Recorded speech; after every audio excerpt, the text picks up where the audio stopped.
should have died. You want to mention my kid? You should have died. Y'all open the f***ing door. Let me out. Let me out. I'm gonna f***ing mash up in here. Let me out. Your son hates you. Your son hates you.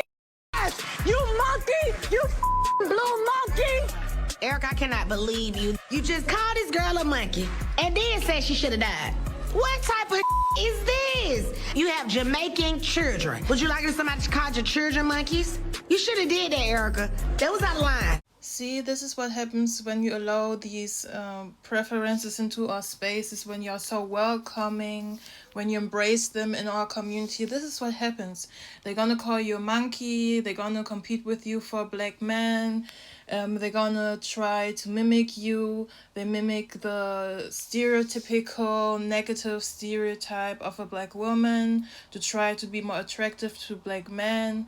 And so on. Like, these preferences are not your friends. Women who are mixed with black are not your friends. They see you as a competition. They see you as a threat, especially when these women got white mothers.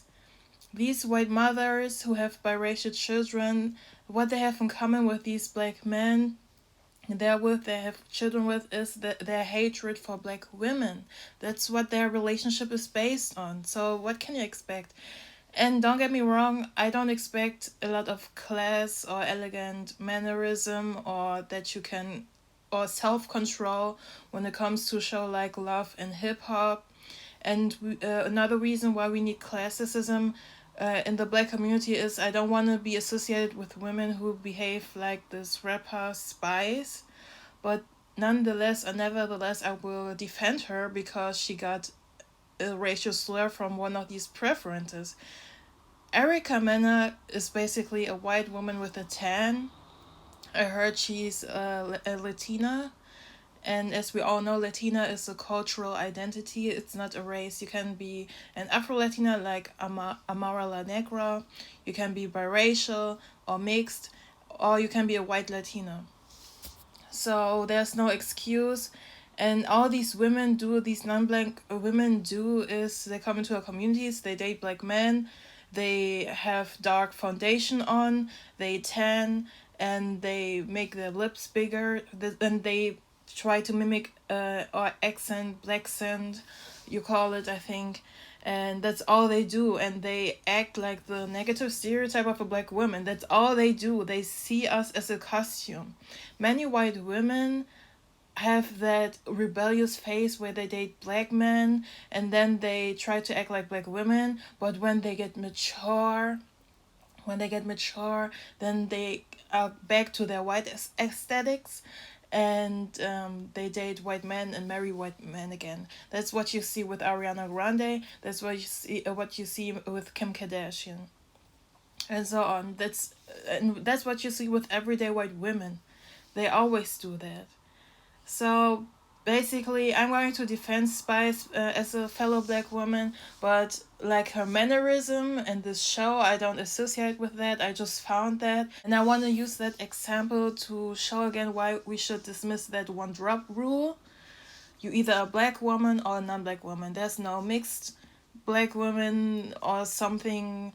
Like, you want to claim everyone. You want to live through these biracial women because you don't love yourself as a dark-skinned, brown-skinned black woman. But this is what they do. They don't respect you. They know you worship them based on their proximity to whiteness. And there are still black women out there who defend Erica Mena. I don't care what Spice said about her child. She didn't even insult her child or something. She said, your son doesn't like you.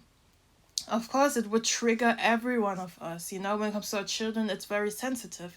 But Erica Mena, it tells me everything you need to know about this woman, that in a situation where she is triggered, the first thing is she wishes death upon a Spice.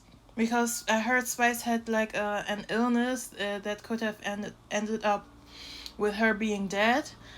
And she called her a monkey, which is a racial slur, and everyone knows when you call a black person a monkey, it's a racial slur, historically, to degrade us, and so on and so forth.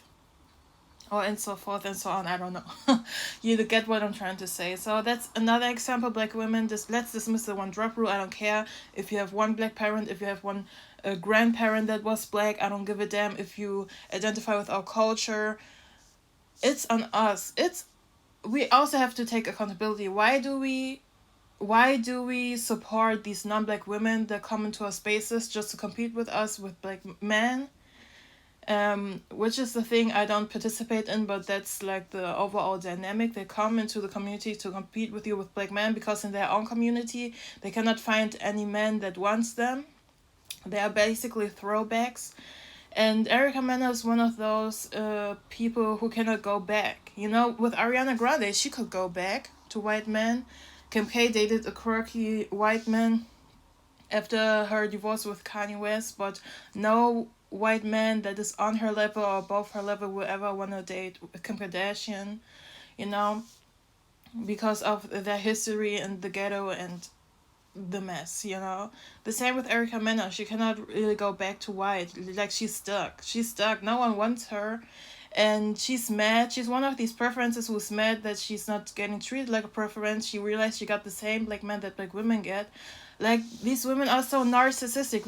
Really, they really think, yeah, men, like black men that gas them up. They put her on the pedestal. Because of her light skin, she get more success with less effort. We see a colorism and so on, but in this case, this is blatant racism. Since Erica Mena is not a black woman, she's a white woman with a tan or a mixed woman. I don't know.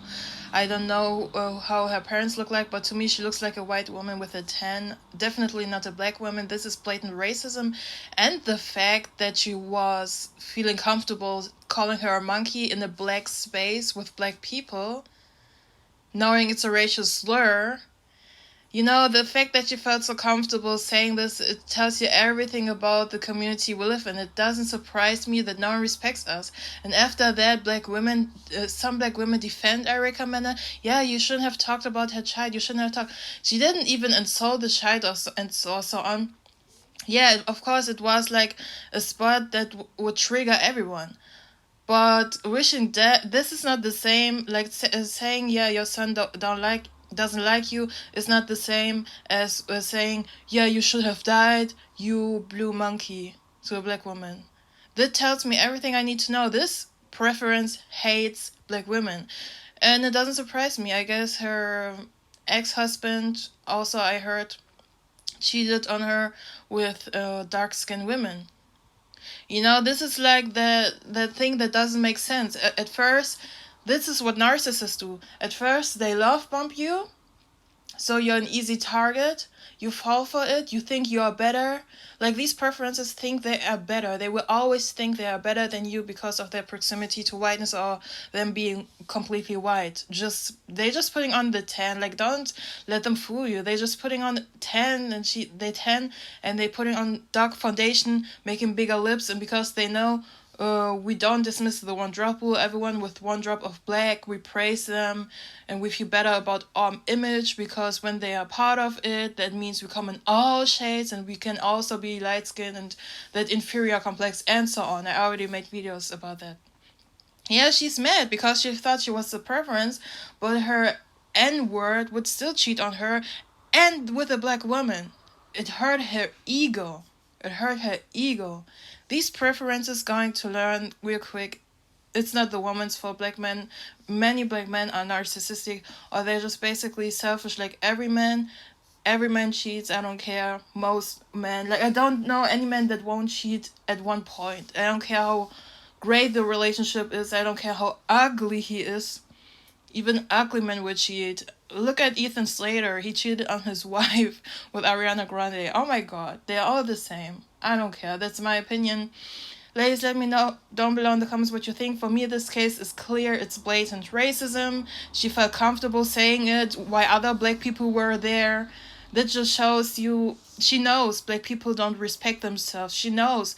After that, even black women will still support her because some black women, they feel inferior. They don't like their dark skin. It's that self-hate, and they want to embrace every woman that wants to come into our culture, and they don't want to seem as bitter and angry, claiming our own identity just to prove something to black men. But like, value your own opinion. Don't put other people's opinion over your own. It's a fact this woman is not black. It's a fact we know why she came here, not because she likes you. So, and you know these N-words don't like you either. So why are you trying to prove yourself to them? What, like, get your self-esteem together. Like, black women who support this woman and other women like her, they really have no self-esteem, and we need to get that. And with my channel, I try to liberate you from these shackles, thinking you have to prove yourself to unworthy people. Like, when you decide these people are unworthy, these people's opinion are not valuable, then they are not valuable, and the dynamics will change, and these women will think twice before they come into our spaces just to call us monkey. Like, seriously. But like I said, I just heard about it. I wanted to use this as an example, but you cannot expect much from a show like Love and Hip Hop. There are people that are wretched. There are people who never heard of self-control. There are people who are just ghetto and a mess. That's why we need classicism in the black community. Like, I don't identify with women like Spice when it comes to mannerism, when it comes to, I don't know, my hobbies, I guess, how I would move, how I talk, and with people, and with which people I would deal with, you know, and which circles I would be.